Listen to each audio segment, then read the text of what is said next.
Un mystère non résolu en Chine. La disparition soudaine et inexpliquée de millions de mendiants. Où sont-ils tous passés? Malgré la réticence de la mer à admettre la baisse rapide de la population, cela est devenu un fait largement reconnu. Maintenant, la population est en diminution, provoquant un frisson à travers l'économie. Suggérant que la population de la Chine a diminué de 150 à 200 millions de personnes de 2020 à 2023. La croissance de la population en Chine est terminée et espérons que l'économie de la Chine ne s'effondre pas non plus. On l'a tous entendu des millions de fois. La Chine compte 1,4 milliard d'habitants. Mais que diriez-vous si nous vous disions que c'est un mythe complet, un mensonge massif et éhonté? Et si la véritable population de la Chine n'était peut-être qu'un quart ou même moins de ce nombre réel? Et ce qui est pire, le Parti communiste chinois ment à ce sujet depuis des années, cachant la vérité au monde entier, et même à son propre peuple. Ce n'est pas juste une théorie farfelue, les gens, car les fissures apparaissent, et les chiffres ne correspondent tout simplement pas. Aujourd'hui, nous plongeons au cœur de ce qui pourrait très bien être l'un des plus grands dissimulations de l'histoire moderne, et nous apprenons tout sur la fausse population de la Chine, le secret le plus sale du Parti communiste chinois, et ce que cela pourrait signifier pour l'avenir de la soi-disant superpuissance montante du monde. Alors, préparez-vous, parce que ce que vous êtes sur le point d'entendre va changer tout ce que vous pensiez savoir sur la Chine. Avant d'explorer cette conspiration, revenons sur l'histoire démographique de la Chine en remontant quelques décennies dans le passé. En 1950, la Chine est sortie de décennies de conflits dévastateurs. D'abord l'invasion brutale japonaise pendant la Seconde Guerre mondiale, suivie d'une longue et sanglante guerre civile. Bien que battu, le pays était désormais uni sous le nouveau régime communiste de Mao Zedong, avec une population d'environ 550 millions. Les premières politiques de Mao visaient à stabiliser la société, à s'attaquer aux conflits internes, à stimuler la production agricole et à étendre les soins de santé de base et l'assainissement à travers le pays.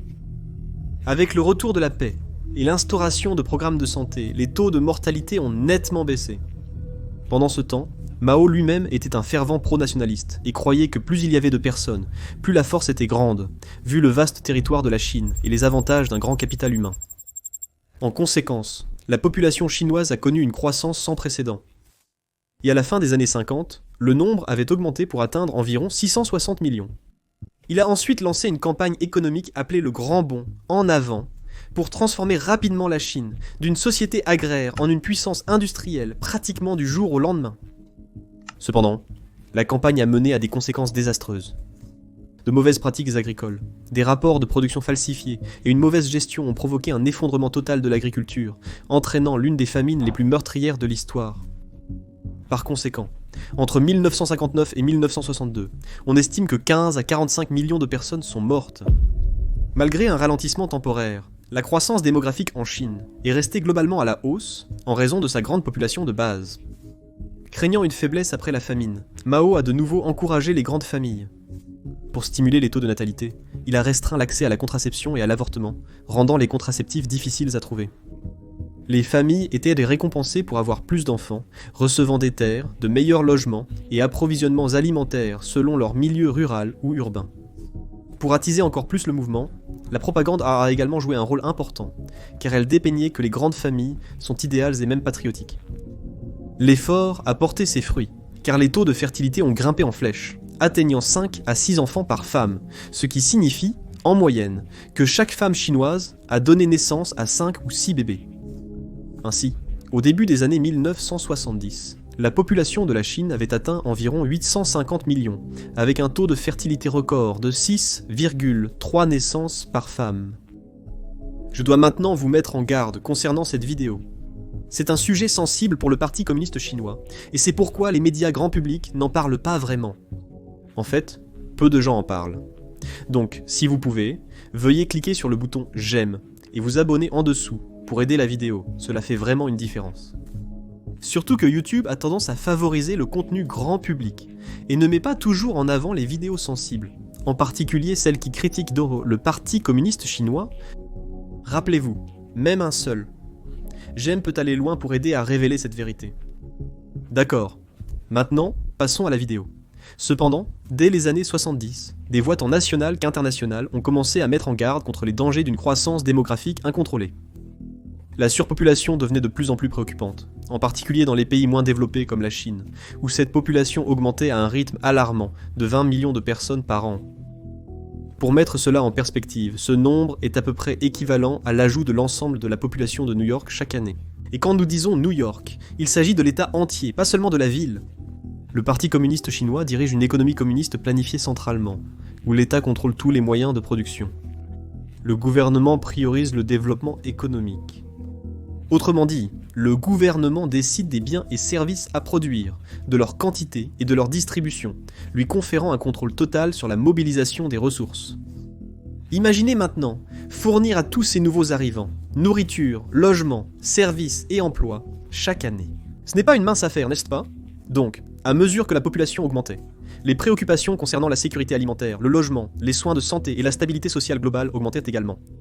Le Parti communiste chinois a commencé à reconnaître que cette croissance exponentielle rendait non seulement de plus en plus difficile de subvenir aux besoins de la population, mais elle entravait également le développement économique. Malgré les critiques croissantes de quelques dirigeants du Parti communiste chinois, Mao n'a prêté aucune attention à de tels avertissements, et toute information sur la surpopulation était fortement censurée. Alors que l'influence de Mao diminuait, des dirigeants comme Deng Xiaoping, Zhou Enlai et Li Ziyangyan ont commencé à construire des institutions scientifiques modernes pour contrôler la population chinoise. Le premier grand changement politique s'est produit au début des années 70 avec la campagne du Parti communiste chinois. Plus tard, plus longtemps, moins, encourageant les familles à se marier plus tard, à espacer les naissances et à avoir moins d'enfants. Cette politique a initié une approche plus prudente envers la croissance démographique. Cependant, le véritable tournant est survenu après la mort de Mao, en 1976 et sous la direction de Deng Xiaoping. Pour Deng et ses contemporains, la population de la Chine n'était pas seulement un problème de quantité, mais aussi de qualité.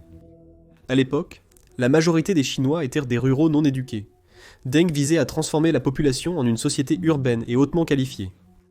Deng Xiaoping craignait que la population massive de la Chine ne consomme les bénéfices de la croissance économique, freinant le pays face aux autres grandes nations. Le nouveau gouvernement a donc commencé à promouvoir la contraception gratuite, l'éducation sur les contraceptifs, et à faciliter l'accès à l'avortement et à la stérilisation. Malgré une baisse modérée de la natalité et une hausse de la contraception en Chine, les dirigeants redoutaient l'insuffisance de ces mesures. En 1979, le Parti communiste chinois a adopté la controversée politique de l'enfant unique, qui visait à contrôler la croissance démographique en limitant la plupart des familles à un enfant. Pour faire respecter cela, le gouvernement a pris des mesures assez extrêmes, comme des implants contraceptifs obligatoires pour les femmes après leur premier enfant. Si les familles violaient la règle de l'enfant unique et avaient un deuxième enfant, les parents étaient confrontés à de lourdes amendes, à la perte de leur emploi, et parfois même à des avortements et des stérilisations forcées. Dans certains cas, le Parti communiste chinois a aussi fait en sorte que le deuxième enfant ne soit pas enregistré, les privant d'accès aux soins, à l'éducation ou à un emploi légal. Cela a conduit au phénomène des enfants invisibles, avec des estimations suggérant que jusqu'à 13 millions de ces enfants sont toujours en vie aujourd'hui. Il faut noter que l'application de la politique de l'enfant unique n'a pas été uniforme. Malgré les réglementations strictes du gouvernement central, les autorités locales pouvaient prendre leurs propres décisions, entraînant des disparités dans le pays. Dans les zones rurales, les familles avec une fille pouvaient souvent avoir un deuxième enfant, et certaines régions permettaient même d'en avoir plus selon les difficultés financières ou l'appartenance ethnique. Les minorités ethniques, comme celle du Tibet, étaient totalement exemptées de la règle de l'enfant unique. Malgré l'élan démographique des années 50 et 60, la population chinoise a continué de croître en chiffres absolus, car de nombreuses femmes étaient déjà en âge de procréer. En 1982, lors du premier recensement national majeur après la révolution culturelle, la Chine comptait plus d'1 milliard d'habitants. Malgré tout cela, la politique a ralenti la croissance démographique exponentielle précédente. Le gouvernement chinois affirme avoir empêché 400 millions de naissances au total. Avec moins de personnes, les ressources telles que l'éducation, la santé et l'emploi ont été réparties parmi une population plus petite, contribuant à augmenter le revenu par habitant et stimulant ainsi l'économie. De plus, avec moins d'enfants à charge, les familles pouvaient économiser et investir davantage, stimulant encore le développement économique. Mais cela a aussi causé de gros problèmes, comme le déséquilibre des sexes dû à la préférence pour les fils et aux avortements sélectifs selon le sexe, entraînant plus de naissances de garçons que de filles. Par conséquent, il y a actuellement des millions d'hommes de plus que de femmes en Chine. Le vieillissement de la population posait également problème. Avec moins de naissances, il manque de travailleurs et de personnes pour prendre soin des aînés. De plus, la structure familiale 4-2-1 est devenue courante, dans laquelle un enfant doit soutenir 2 parents et 4 grands-parents, ce qui est une charge assez énorme. Mais peut-être l'impact le plus significatif a été la chute brutale des taux de fertilité parmi les femmes chinoises, passant d'une moyenne de 6 enfants par femme dans les années 70 à 2,7 en 1980, et continuant à baisser dans les années qui ont suivi. En 1991, le 1,9 en dessous du 2,1 lit. Vous voyez, selon l'évaluation des Nations Unies, le taux de fertilité totale idéal nécessaire pour qu'un pays maintienne sa population à l'abri d'un déclin ou d'un effondrement futur est de 2,1 naissances par femme. En termes simples, c'est le niveau de fertilité auquel une population se remplace exactement d'une génération à l'autre.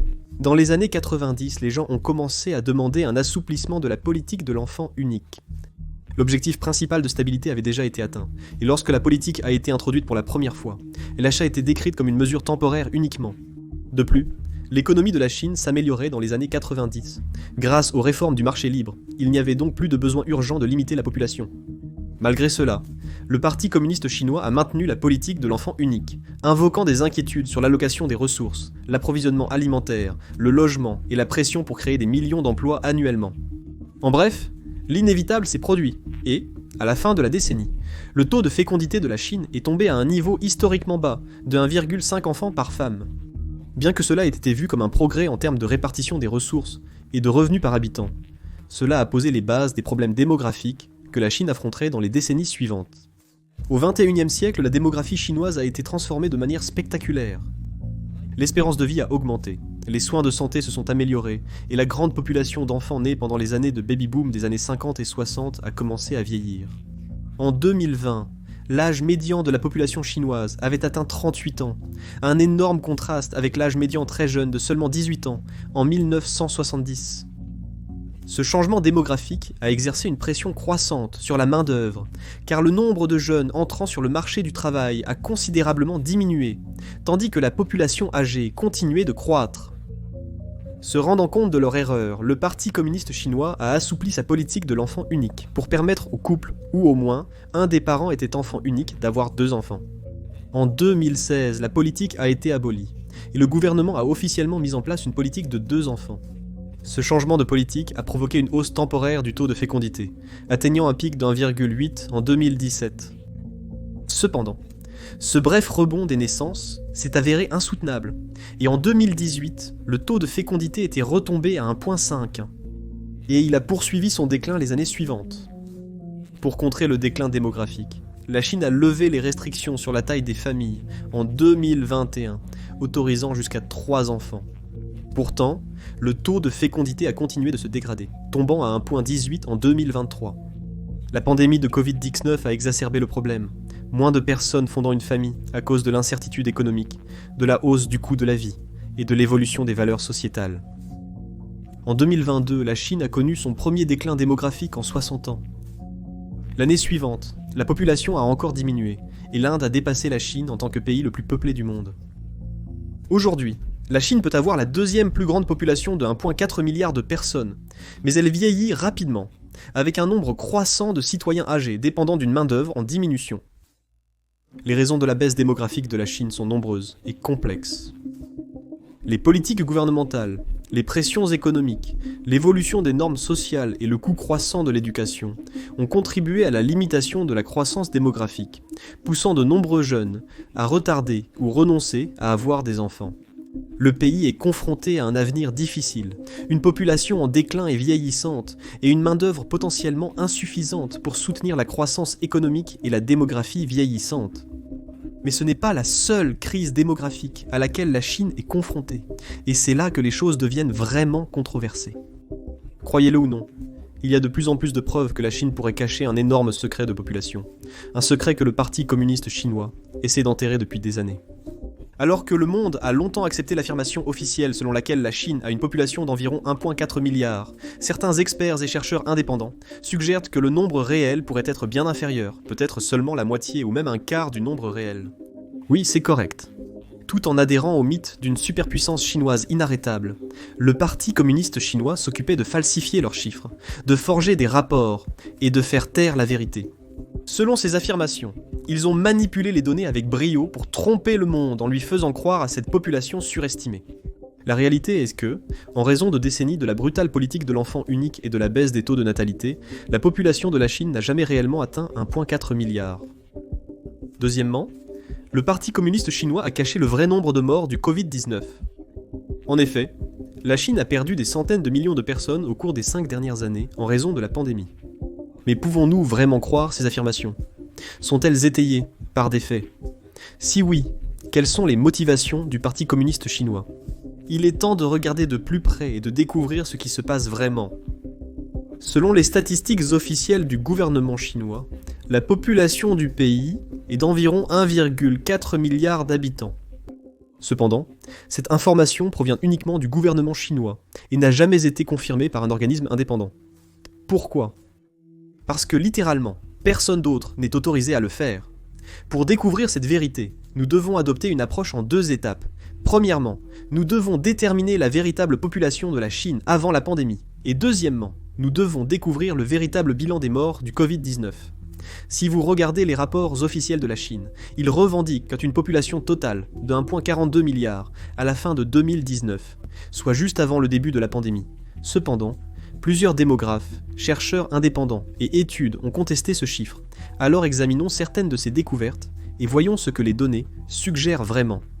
Selon une étude menée par des experts russes, la véritable population de la Chine juste avant la pandémie aurait été entre 500 et 800 millions, ce qui est bien inférieur au chiffre officiel de 1,42 milliard. Les chercheurs ont noté qu'en 1945, sous le règne nationaliste, la population de la Chine était d'environ 490 millions. Depuis lors, le pays a connu plusieurs événements dévastateurs. Le grand bond, en avant, a déclenché une famine catastrophique. La révolution culturelle a entraîné des morts et des persécutions massives, et la politique de l'enfant unique a sévèrement limité la croissance démographique.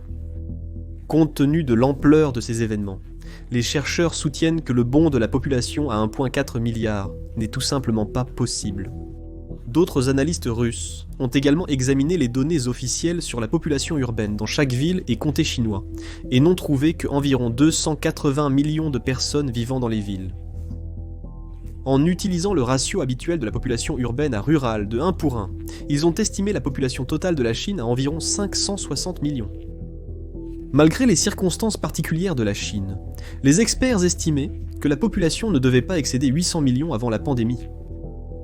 De même, des chercheurs japonais ont mené leurs propres recherches en utilisant la consommation de sel comestible comme indicateur de la population, et leurs chiffres étaient également bien inférieurs aux 1,4 milliard officiels.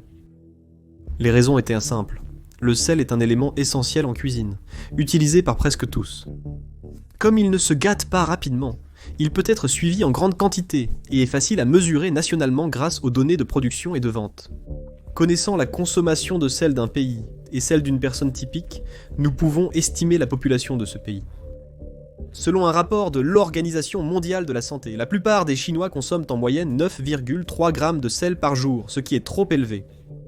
En utilisant la consommation totale de sel de la Chine et une moyenne de 9,3 grammes, ils ont estimé la population chinoise pré-pandémique entre 800 et 900 millions, bien en deçà du 1 vierge, 42 milliards, revendiqué par le gouvernement chinois. Bien que ce soit dans certaines des études que nous avons pu obtenir, d'autres méthodes et raisons logiques prouvent également comment le Parti communiste chinois ment sur cette population exagérée depuis des décennies. Cette méthode examine les données de naissance en Chine. Les statistiques officielles de naissance de la Chine ont également longtemps été remises en question, avec de solides preuves suggérant qu'elles sont souvent exagérées ou même falsifiées. En Chine, il existe un important marché noir de certificats de naissance, alimenté par une forte demande. Pendant les politiques de l'enfant unique et de 2 enfants, les certificats étaient souvent vendus pour enregistrer des enfants supplémentaires, comme s'ils étaient les aînés. Cela a permis aux familles d'éviter les sanctions liées à la violation des politiques de l'enfant unique ou de 2 enfants. Mais maintenant, les gens achètent ces certificats pour une toute autre raison. Selon le docteur Yi Fuxian, qui est un expert de premier plan sur les données démographiques de la Chine. Il existe plus de 20 avantages sociaux liés à l'enregistrement des naissances en Chine, et les familles utilisent le marché noir pour acheter un deuxième certificat de naissance en ligne afin d'obtenir ces avantages financiers. Les certificats permettent également de créer de multiples identités. En retour, ces identités supplémentaires les aident à éviter les taxes, à acheter plus de biens immobiliers et à commettre des fraudes. Vous voyez où cela mène, n'est-ce pas? Si une personne a plusieurs identités dans le système, il est évident que cela gonflera artificiellement les chiffres de la population.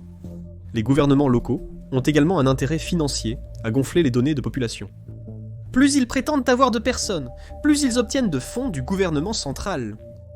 Ce système incite les écoles, hôpitaux et institutions publiques à rapporter des chiffres erronés pour obtenir plus de ressources.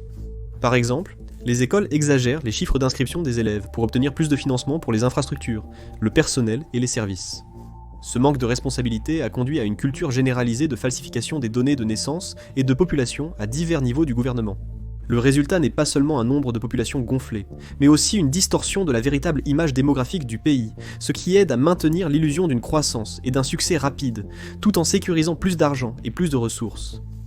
Une façon de se rapprocher du nombre réel de naissances est de regarder combien de nouveau-nés reçoivent le vaccin bacille de Calmette et Guérin, qui est administré à tous les bébés en Chine pour les protéger de la tuberculose.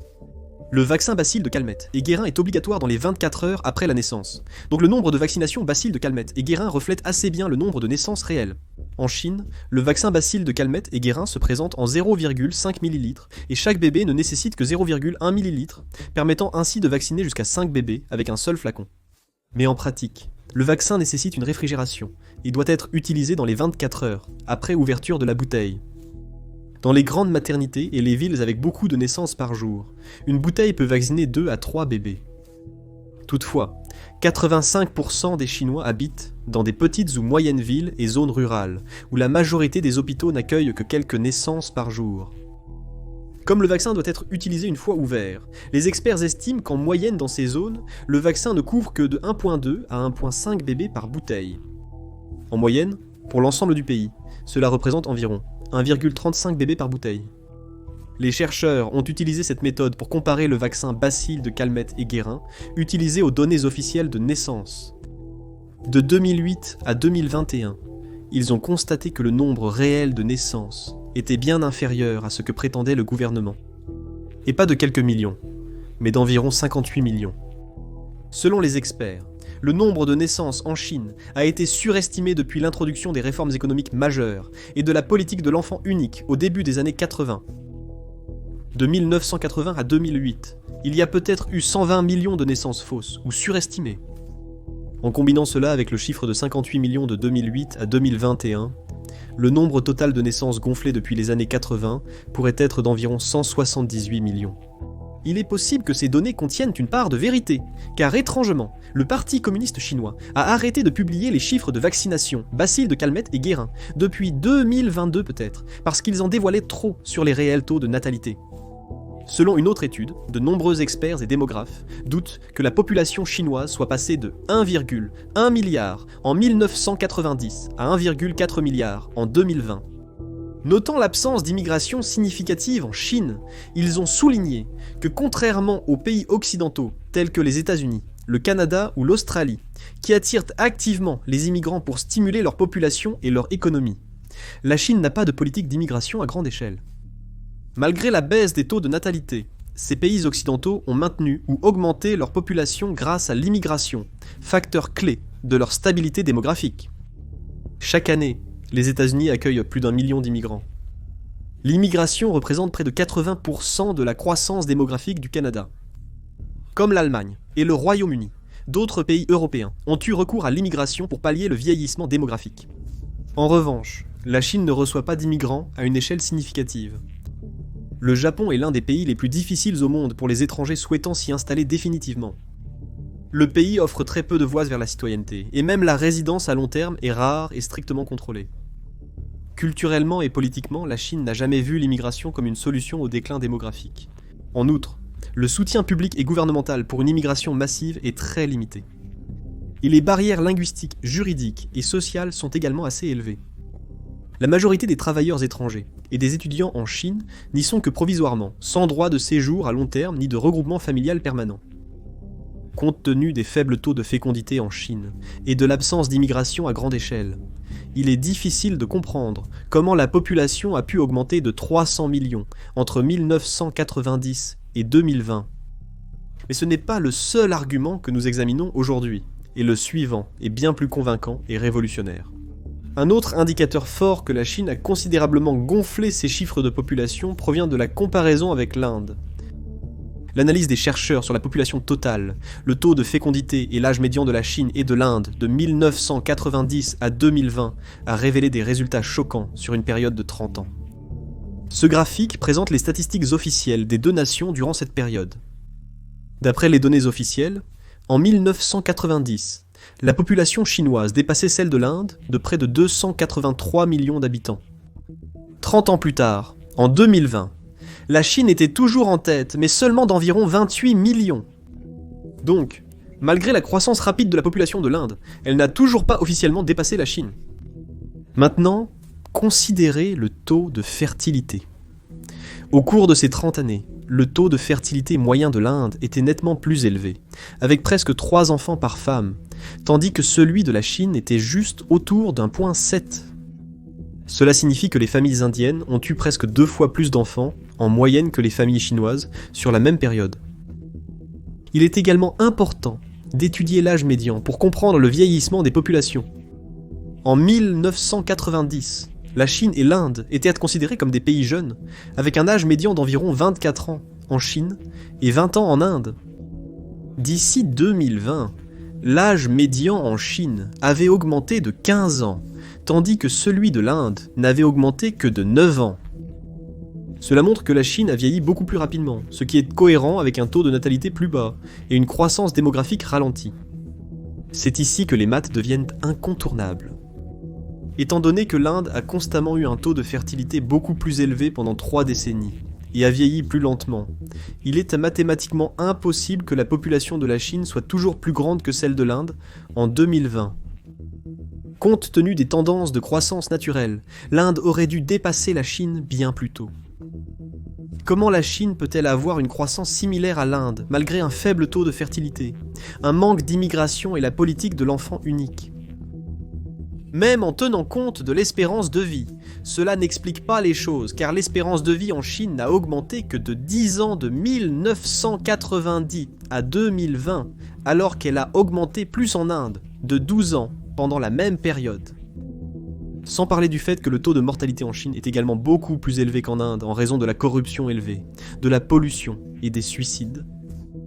Sur la base de ces calculs, lorsque les chercheurs ont fait les mathématiques pour déterminer quelle devrait être la population totale réelle de la Chine en 2020, ils ont trouvé le nombre à être juste 900 millions, et non pas 1,4 milliard, montrant que la Chine avait montré une divergence d'au moins 600 millions. Malgré des chiffres officiels apparemment raisonnables, les mathématiques démographiques révèlent une réalité bien différente. Intuitivement et logiquement, nous pouvons clairement voir que quelque chose ne s'additionne pas, et les vrais chiffres sont probablement beaucoup plus bas que ce que le monde a été informé. Donc, en prenant en compte toutes ces différentes études, les estimations russes de 500 à 800 millions, les découvertes japonaises de 800 à 900 millions, et les comparaisons démographiques basées en Inde qui suggèrent pas plus de 900 millions, je pense que nous pouvons dire assez justement que le nombre tombe probablement entre 6 et 900 millions. Selon une estimation prudente des démographes, la population réelle de la Chine se situait autour de 800 millions juste avant la pandémie de Covid-19. Maintenant que nous avons répondu à la première question, passons à la seconde et répondons combien de personnes en Chine ont réellement perdu la vie pendant la pandémie. Encore une fois, en se basant sur les chiffres officiels, le gouvernement affirme qu'en Chine, le pays où le Covid est originaire, le nombre total de morts pour toute la pandémie n'était que de 83 000 personnes. C'est une estimation. D'un autre côté, si nous allons sur la page de l'Organisation mondiale de la santé, le nombre total de morts est d'environ 122 000. C'est une autre. Selon un rapport publié par un groupe de réflexion américain, le nombre réel de morts devrait être quelque part entre au moins 2 millions, avec des estimations allant jusqu'à 3 500 000. Et comme celle-ci, il y a beaucoup plus d'estimations là-bas. Mais que diriez-vous si nous vous disions que le véritable bilan des morts n'est aucun des précédents, et qu'il s'élève à plus de 400 millions de personnes? Oui, vous nous avez entendus, et nous sommes d'accord, ce chiffre est choquant. Pour comprendre pleinement à quoi ressemblent 400 millions, c'est à peu près l'ensemble de la population des États-Unis, plus 60 millions et quelques. Imaginez cela. Et non, ce n'est pas un tour bon marché pour obtenir plus de vues, en sensationnalisant le sujet, car c'est quelque chose couvert par non pas un, non pas deux, mais plusieurs formes de nouvelles, et qui fait des vagues sur les réseaux sociaux. Nous savons que les autorités chinoises ne révéleront jamais le véritable bilan des décès dus au Covid-19 en Chine. Depuis le début de l'épidémie à Wuhan, fin 2019, le Parti communiste chinois s'est efforcé d'en cacher l'ampleur réelle. Et à ce jour, le nombre réel de morts en Chine reste un mystère. En 2020, ils ont prétendu que seulement 3000 personnes sont mortes du Covid dans toute la Chine, alors que de nombreux crématoriums ont rapporté qu'ils brûlaient à chacun 2000 corps chaque jour. Les médecins chinois sont priés de ne pas citer le Covid comme cause de décès, et ceux qui le font meurent dans des circonstances mystérieuses. De plus, le Parti communiste chinois a cessé de publier les statistiques sur le Covid depuis décembre 2022 après avoir abandonné leur stricte politique zéro Covid, entraînant une épidémie massive. Peu après, le département des affaires civiles de Chine a arrêté de publier les données sur les funérailles et les crémations, qui restent indisponibles à ce jour. Depuis fin 2022, une nouvelle épidémie déferle sur la Chine, débordant à nouveau hôpitaux et pompes funèbres. Cependant, les médias d'État et sociaux censurent l'information, la réduisant à une simple grippe. Mais un pays peut-il vraiment minimiser la mort de plus de 400 millions de ses citoyens et mentir ouvertement au monde à ce sujet? Dans la majorité des cas, il est impossible de dissimuler un mensonge de cette envergure. Cependant, lorsqu'il s'agit de pays comme la Chine ou même la Corée du Nord, tout est possible, car ces pays ont peu ou pas de transparence ou de responsabilité en la matière. Il se peut donc que le monde ne puisse jamais prouver que la Chine a perdu 400 millions de personnes pendant Covid. Cependant, nous avons quelques preuves circonstancielles que cela pourrait être le cas, et la première est l'histoire du pays lui-même. Revenons quelques décennies en arrière, avec un autre leader du Parti communiste chinois et l'un des dictateurs les plus meurtriers au monde, Mao Zedong. Pendant son régime dans les années 50, il aurait fait plusieurs déclarations indiquant une volonté d'accepter d'énormes pertes chinoises dans la poursuite des objectifs révolutionnaires du parti. Une telle déclaration était « Nous sommes prêts à sacrifier 300 millions de Chinois pour la victoire de la révolution mondiale ». Dans un autre discours, il a affirmé que lorsque la nourriture manque, les gens meurent de faim. Il vaut mieux laisser mourir la moitié des gens pour que l'autre moitié puisse manger à sa faim. Puis, entre 1958 et 1962, à cause de son plan économique, le grand bond en avant. Une famine massive a eu lieu en Chine, qui a coûté la vie à environ 30 à 45 millions de personnes. Certaines données fiables suggérant que le nombre pourrait même être aussi élevé que 70 millions. Selon des sources chinoises officielles publiées après la mort de Mao, seulement 16,5 millions de personnes seraient mortes lors du grand bond en avant. Selon les historiens, le Parti communiste chinois a systématiquement dissimulé le véritable bilan des morts et attribué la famine à des catastrophes naturelles plutôt qu'à des échecs politiques. De plus, ils ont fait de même avec une autre campagne de Mao, la révolution culturelle. Selon le Parti communiste chinois, seules quelques centaines de milliers de personnes ont été tuées. Mais divers chercheurs et des données internes divulguées suggèrent que pendant cette soi-disant purification de la Chine, les chiffres étaient sûrement de l'ordre des millions et pouvaient aller jusqu'à 8 millions. Ce que nous essayons de dire, c'est que le Parti communiste chinois a montré à maintes reprises combien il se soucie peu de la vie de ses citoyens, et combien cette affirmation selon laquelle 400 millions de personnes seraient mortes du Covid pourrait effectivement être vraie.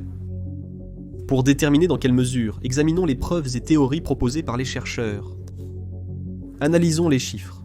400 millions de décès sur 3 ans, de début 2020 à fin 2022, représentent un nombre considérable.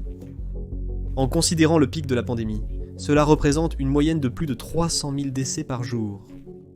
La Chine compte plus de 2800 comtés, ce qui représente environ 107 décès par jour et par comté. Ce chiffre ne semble pas élevé, surtout lorsque ces 107 sont répartis sur de nombreuses villes et villages. Il faut également considérer que les régions rurales chinoises ont un accès limité aux soins de santé, et les décès y sont souvent sous-déclarés. De plus, la plupart des enterrements dans ces zones se font discrètement sous terre. Supposons un instant que la Chine ait aujourd'hui une population de 1,4 milliard comme elle l'affirme. Il est évident qu'une population bien plus importante vivrait dans les grandes villes comme Pékin et Shanghai comparée aux zones rurales. En moyenne, 10 millions de Chinois meurent chaque année. Donc, au cours des 5 dernières années, c'est-à-dire de 2020 à 2024, le nombre total de décès devrait être d'environ 50 800 000. Mais les grandes villes comme Pékin, Shanghai ou Guangzhou devraient toujours sembler bondées, tout comme les villes aux États-Unis comme San Francisco, Los Angeles, New York ou Chicago, où la vie urbaine est assez animée. Pour un habitant de ces villes, il serait donc difficile de percevoir visuellement une baisse démographique. En Chine, c'est l'inverse qui se produit. Visionnez ces vidéos capturées dans les métropoles chinoises lors du Nouvel An chinois, période normalement la plus animée de l'année, et prêtez attention aux témoignages des habitants. Avez-vous constaté que la population de Pékin diminue cette année? Normalement, après le Nouvel An, il y a une grande vague de personnes qui reviennent en ville, mais cette année, beaucoup de propriétés à louer restent vacantes, et les rues sont nettement plus calmes. Avez-vous également remarqué qu'il y a moins de Pékinois natifs à Pékin? Il y en a à peine dans la plupart des lieux de travail. Alors, où sont passés les 8 millions de Pékinois natifs? C'est l'état actuel de la capitale. Cet endroit ici, quand je faisais des affaires, c'était une intersection animée à 3 voies. La route était toujours bondée à l'heure de pointe. Il est plus de 7 heures et il n'y a presque personne autour. C'était une route incontournable pendant l'heure de pointe. Il y avait des foules de personnes dans des embouteillages par choc contre par choc. Maintenant, c'est simplement vide. Aucune agitation. Tout d'abord, dites-moi si certains d'entre vous sont à Shanghai ou s'y rendent fréquemment. Avez-vous aussi l'impression qu'il y a moins de gens à Shanghai? La vie nocturne semble plus calme qu'avant, avec moins d'énergie bouillonnante. Je me demande pourquoi j'ai cette impression. Je suis allé à Shanghai pour le travail. Un ancien camarade m'a invité à dîner au restaurant Langxing dans la plaza White Magnolia à North Bund. Peut-être que c'était un jour de semaine vers 6 heures, mais le taux d'occupation n'était que d'environ 50%, et tout le centre commercial semblait vide. Je voyageais souvent à Shanghai avant. Il y a clairement moins de piétons dans les rues et les centres commerciaux maintenant qu'auparavant. Même si les vacances sont terminées, on a toujours l'impression qu'il manque des gens. Avez-vous remarqué moins de monde dans les métros, les centres commerciaux et même les rues piétonnes les plus fréquentées? J'ai l'impression que la population de Shanghai a diminué, mais c'est peut-être juste mon imagination. Regarde autour de toi. Les sièges sont partout à Guangzhou, mais les gens sont rares et distants. Les grandes villes semblent toutes similaires à cet égard. Les centres commerciaux et les rues sont déserts. Tout semble vide. Quelqu'un peut-il expliquer où sont passées toutes les personnes? Sont-ils retournés dans leur ville natale ou ont-ils déménagé? Je travaille depuis longtemps dans le domaine des prêts à Guangzhou et j'ai l'impression qu'il y a de moins en moins de gens en ville. Mais je n'ai aucune idée d'où ils sont allés. Autrefois, cette zone était bondée de monde, épaule contre épaule. Désolé, les rues sont désertes maintenant. Les centres commerciaux sont vides, même les places ouvertes sont désertes. Les vendeurs de rue se contentent de s'asseoir et de se regarder. Aucune affaire, moins de travailleurs également. Je croyais que seule notre ville était touchée, mais les autres le sont tout autant. Selon mes recherches, les villes de Shanghai, Yangzhou, Nantong, Wuxi et Changzhou connaissent toutes une baisse du nombre de travailleurs migrants. Alors, où sont-ils tous passés? Que sont-ils devenus? Dans un pays de 1,4 milliard de personnes, Jinan compte 9 millions d'habitants. Mais les rues sont vides, les magasins sont vides. Où sont passés les gens? Pensez-vous que la population de Zhuhai a diminué? Regardez les centres commerciaux, vides, les rues, vides. Gongbei et Zhuhai étaient autrefois bondés de monde. Maintenant, c'est désert. Quelqu'un peut-il expliquer où tout le monde est allé? J'ai été à Wuhan ces dernières années, et j'ai l'impression que c'est de plus en plus vide aussi. Le rond-point de Guangzhou était tellement bondé qu'on ne pouvait pas monter dans un bus. Il fallait ramper à travers les fenêtres des trains. Maintenant, les bus sont pratiquement vides. Où tout le monde est-il allé? Soudain, j'ai réalisé un problème effrayant. Nous savons tous que les villes se vident pendant le Nouvel An chinois. Même mon cousin à la campagne a dit que leur village est aussi calme et désert. Alors, dans un pays d'1,4 milliard de personnes, où est tout le monde? Avez-vous remarqué que lorsque la Chine n'avait qu'1,2 milliard de personnes, partout était animé et grouillant de monde? À la campagne, vous verriez des enfants courir et jouer partout. Près des champs, rivières et réservoirs. Les villes, centres commerciaux, rues et stands de nourriture grouillaient de vie. Tout était bondé. Durant les vacances, les sites touristiques étaient bondés. Mais avec 1,4 milliard d'habitants partout, semble désert maintenant. Il n'y a personne à la campagne, seulement quelques personnes âgées qui restent. Les écoles, les rues, les centres commerciaux et même les villes de comté semblent désertes. Les villes de deuxième rang sont également vides. À part quelques sites touristiques, la plupart des endroits n'ont pas de gens. Restaurants, centres commerciaux et rues sont calmes. Mis à part quelques voitures pendant l'heure de pointe, vous voyez à peine quelqu'un sur les routes pendant les heures normales. Même des villes super tiers comme Pékin et Shanghai semblent vides. Même aux heures de pointe dans les transports en commun, il reste des sièges disponibles, sans parler des centres commerciaux et rues déserts. Alors, où sont allées toutes ces personnes? Malgré les chiffres minimisés des autorités sur les infections et les décès, et la propagande montrant une société prospère, de nombreux citoyens chinois ont appris la vérité en observant ce qui est arrivé à leur entourage et à leur communauté. Peu importe combien de fois le Parti communiste chinois prétend que seulement 83 000 personnes sont mortes dans la pandémie de Covid-19, ces vidéos des citoyens chinois, les villes fantômes, les rues vides et les bâtiments abandonnés nous racontent une toute autre histoire. De plus, il y a eu de nombreux rapports et vidéos montrant de longues files d'attente dans les crématoriums en Chine, indiquant une augmentation significative des décès. Prenons l'exemple de Shanghai. Après que la Chine a levé sa politique zéro Covid, qui a finalement conduit à la plus grande flambée, les services de crémation à Shanghai, qui fonctionnaient 8 heures par jour, ont été modifiés pour fonctionner 24 heures sur 24, et cela 7 jours par semaine. De plus, le temps qu'il fallait normalement pour traiter un corps, soit environ 4 jours, a été augmenté à plus de 16 jours. Alors que le nombre officiel indique que seulement 17 personnes sont mortes lors de cette énorme flambée, plusieurs habitants ont rapporté sur les réseaux sociaux et confirmé que le nombre était bien plus grave, avec au moins 6000 personnes mourant chaque jour. L'afflux de cadavres était si important que les autorités ont dû utiliser des unités de stockage à froid de fruits de mer pour les contenir, comme le révèle une vidéo divulguée. Des vidéos similaires de Pékin peignent un tableau encore plus sombre. Selon les chiffres officiels, seulement 7 décès ont été signalés dans la capitale pendant tout le premier mois après la levée du confinement. Un nombre qui contraste fortement avec ce qui était enregistré par plusieurs citoyens de Pékin. La vue de morgues d'hôpitaux débordantes, de sacs mortuaires alignés dans les couloirs et des dizaines de conteneurs remplis de corps arrivant quotidiennement est plus que suffisante pour montrer comment le Parti communiste chinois cache ouvertement la vérité au reste du monde. Un autre rapport indique que les morgues et les maisons funéraires à Pékin étaient débordées, avec plusieurs semaines de retard de corps en attente de crémation. Pour confirmer cette nouvelle, regardez cette vidéo d'un employé des pompes funèbres de Pékin.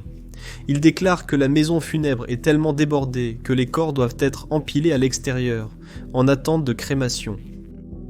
Si vous pensez que ce n'est pas suffisant comme preuve, il y a beaucoup d'images satellites de plusieurs villes chinoises qui ont capturé l'augmentation de l'affluence dans les crématoriums et les maisons funéraires, suite à la flambée de Covid, après que le Parti communiste chinois a levé les restrictions pandémiques sévères. Des rapports sur Internet suggèrent également que certains crématoriums brûlent plusieurs corps en même temps dans un seul four, rendant encore plus difficile l'estimation précise du nombre de décès. Certains citoyens chinois se sont même plaints sur les réseaux sociaux que, en raison de la charge de travail excessive, dans certains crématoriums, les corps humains ne sont même pas complètement incinérés et les restes sont jetés à l'air libre. Une autre preuve que le Parti communiste chinois ment sur le nombre total de morts est la baisse du nombre d'utilisateurs de mobiles pendant la première vague de Covid. Au cours des 2 premiers mois de 2020, les 3 principaux opérateurs mobiles de Chine ont perdu 21 millions d'utilisateurs. Cela soulève des questions sur la raison de ces pertes. Annulation de plans de téléphonie mobile double, départ d'utilisateurs enregistrés ou peut-être décès dû au Covid.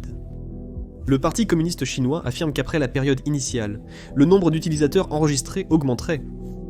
Mais au lieu de cela, il y a eu une perte supplémentaire de 5 millions d'abonnés. Ne trouvez-vous pas curieux que 21 millions de personnes dans un pays cessent d'utiliser leurs services de téléphonie mobile en 2 mois? Malgré les indications claires sur l'ampleur des décès liés à Covid en Chine, des chercheurs et démographes indépendants ont également produit des estimations basées sur des données publiques pour mieux comprendre l'impact réel. Le journal chinois Epoch Times a publié une étude analysant les données du ministère chinois des Affaires civiles, se focalisant sur le nombre de travailleurs funéraires et de fours crématoires. Si vous voyez ce graphique du nombre total d'employés, il y a une baisse évidente du nombre de travailleurs funéraires de 2015 à 2019. Mais après la pandémie, le nombre a grimpé en flèche de 8% en 2020, puis de 10% en 2021. Ce n'est un secret pour personne que la Chine a construit des milliers de nouveaux crématoriums pendant la pandémie, car même en travaillant jour et nuit, ils ont eu du mal à faire face au nombre écrasant de cadavres. Maintenant, si vous regardez ce graphique, qui montre l'augmentation du nombre de crématoriums pendant la même période, curieusement, il correspond au même pourcentage. Notez que cette augmentation du nombre total de crématoriums indique une demande croissante, et non simplement des améliorations ou des remplacements. Autrement dit, les crématoriums existants étaient tellement débordés qu'il a fallu en construire de nouveaux pour répondre à la demande. L'étude analyse en outre le processus de crémation, notant qu'il faut généralement entre 20 minutes à un peu plus d'1 heure pour une crémation.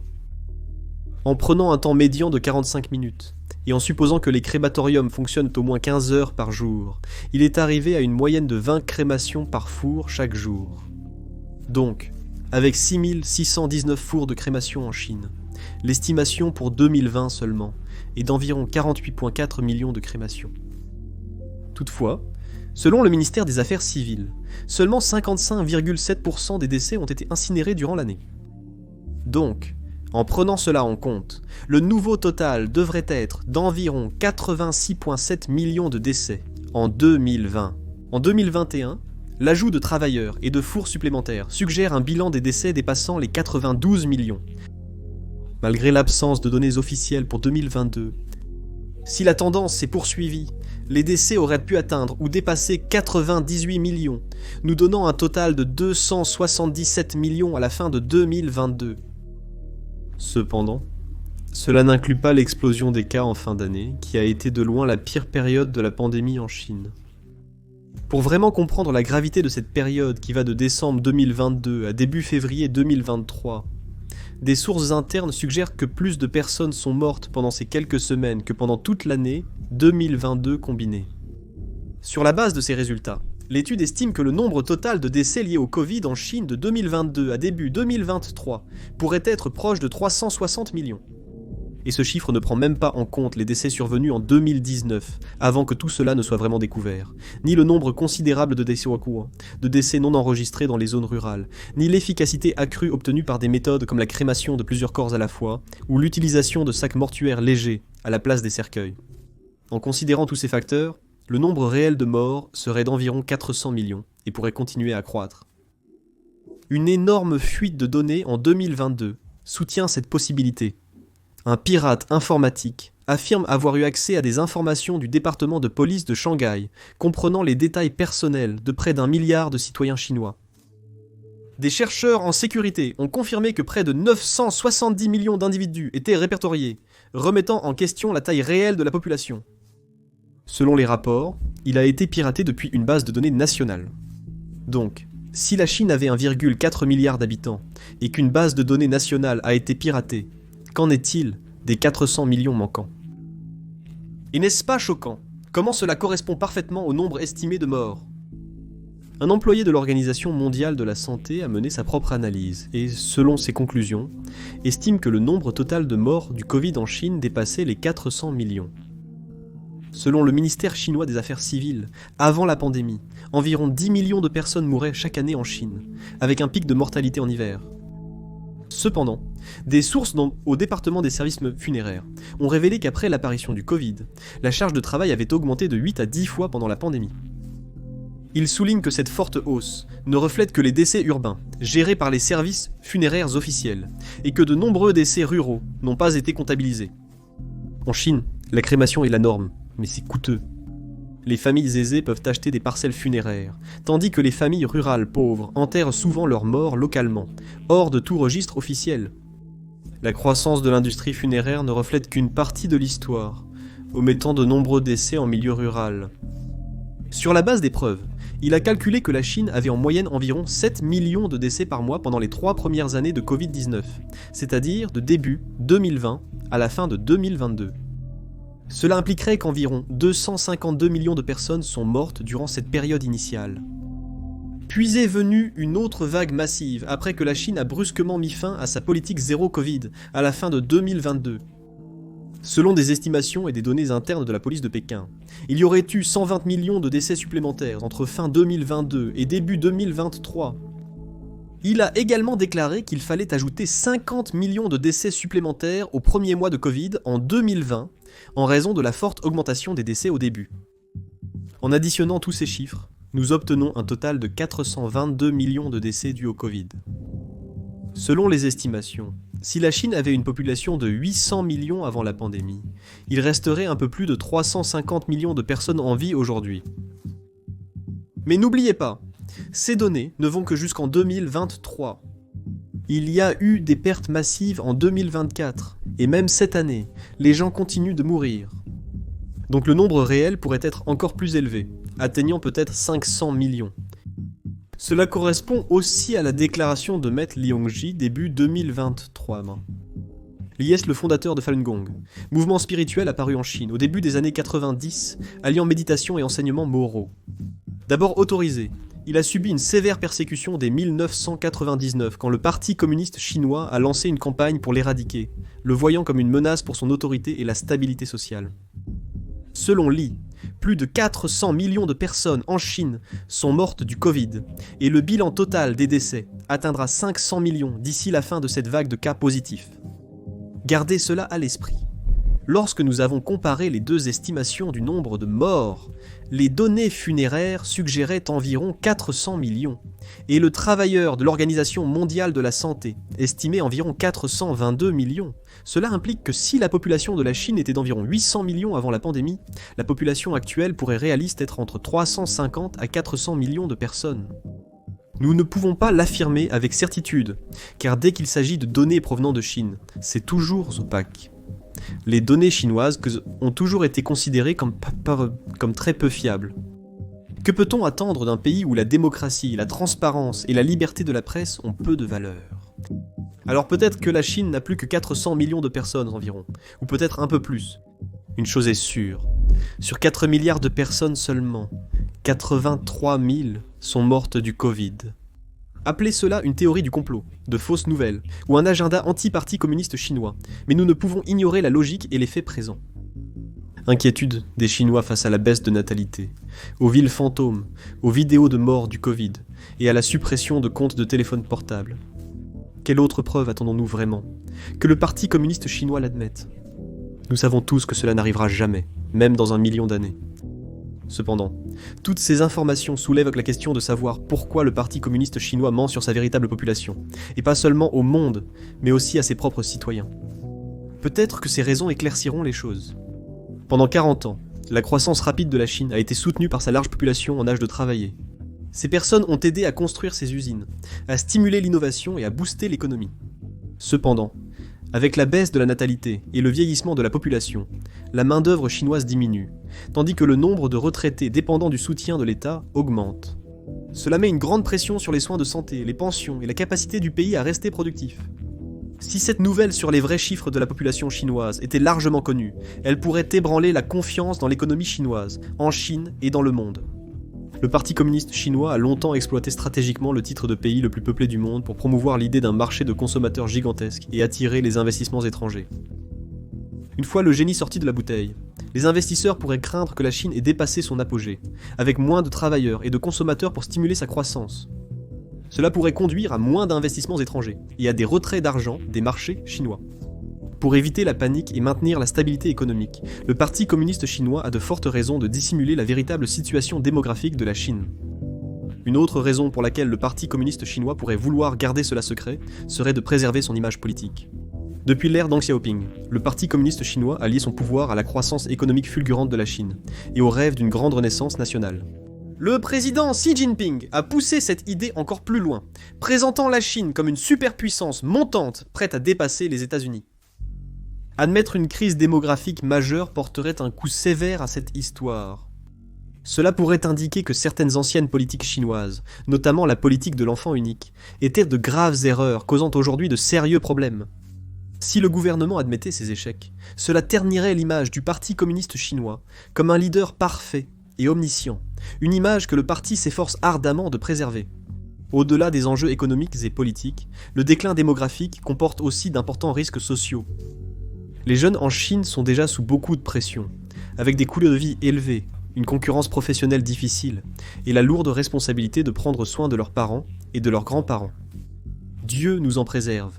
Si les gens réalisaient pleinement la gravité de la crise démographique, cela les rendrait encore plus inquiets pour l'avenir. Alors que nous parlons, des émeutes quotidiennes ont déjà lieu en Chine à cause des problèmes massifs de chômage, et cette révélation ne fera qu'aggraver la situation. Connaître la véritable population pourrait réduire les mariages, naissances et dépenses, tout en augmentant les manifestations et l'agitation, surtout chez les jeunes frustrés.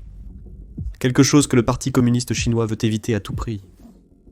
En parlant d'éviter, nous pouvons vous dire qu'il y a une chose de plus que le Parti communiste chinois veut désespérément éviter, c'est de donner des réponses. Malgré l'assouplissement de la politique de l'enfant unique, autorisant 2 puis 3 enfants, les taux de natalité sont restés faibles. Donner de l'argent aux gens pour avoir des enfants n'a pas non plus fonctionné. Les jeunes refusent de grandes familles en raison des problèmes financiers, des coûts élevés de l'éducation et de la difficulté à concilier travail et vie privée. De plus en plus de femmes urbaines éduquées choisissent de rester célibataires ou sans enfants, malgré les incitations gouvernementales. Avec peu de solutions, le Parti communiste chinois sait que reconnaître la gravité du problème ne ferait qu'amener les gens à attendre des réponses. Et pour le moment, ils n'en ont pas.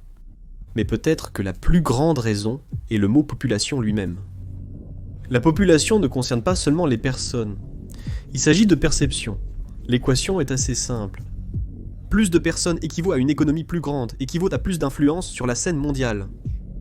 De plus, on ne peut nier le fait que la puissance mondiale de la Chine dépend en quelque sorte de la croyance qu'elle a la plus grande, ou maintenant l'une des plus grandes populations du monde. Alors que la Chine rivalise avec les États-Unis et d'autres puissances, elle doit sembler forte.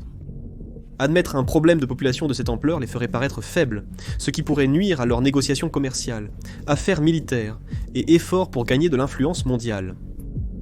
Le Parti communiste chinois doit donc préserver l'image d'un pays puissant et en croissance, particulièrement lorsqu'il cherche à étendre son influence via de grands projets tels que l'initiative de la ceinture et de la route, ses activités en Afrique et ses actions en mer de Chine méridionale et à Taïwan. Cependant, ce ne sont pas les seules conséquences que la Chine subirait si les chiffres réels sont réellement ceux que prétendent les analystes. Si la population réelle de la Chine est en réalité plus proche de 3 à 400 millions, au lieu du 1,4 milliard revendiqué, l'impact sur son économie serait également énorme.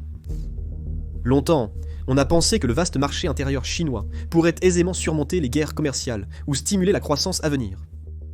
Mais si la population était nettement réduite, cette idée mérite une réflexion approfondie. Un marché de 400 millions de personnes est grand, mais il n'est pas aussi puissant qu'un marché d'1,4 milliard. Et la taille de la population n'est pas le seul facteur qui compte. Le pouvoir d'achat, montant que les gens peuvent réellement dépenser, est tout aussi important, voire plus. Les revenus moyens et disponibles en Chine restent nettement inférieurs à ceux des États-Unis et d'autres pays développés.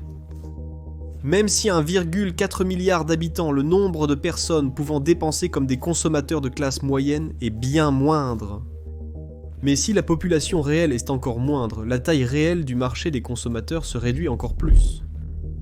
En bref, si la Chine a moins d'habitants, et que ceux-ci ont peu de moyens, elle ne peut pas s'appuyer sur son marché intérieur pour soutenir son économie. Surtout si le commerce avec d'autres pays est perturbé comme lors des tarifs américains ou des conflits mondiaux. Cela signifie que l'économie chinoise pourrait être beaucoup plus faible et plus vulnérable aux problèmes extérieurs que la plupart des gens ne le pensent, surtout si le gouvernement surestime la taille réelle de la population.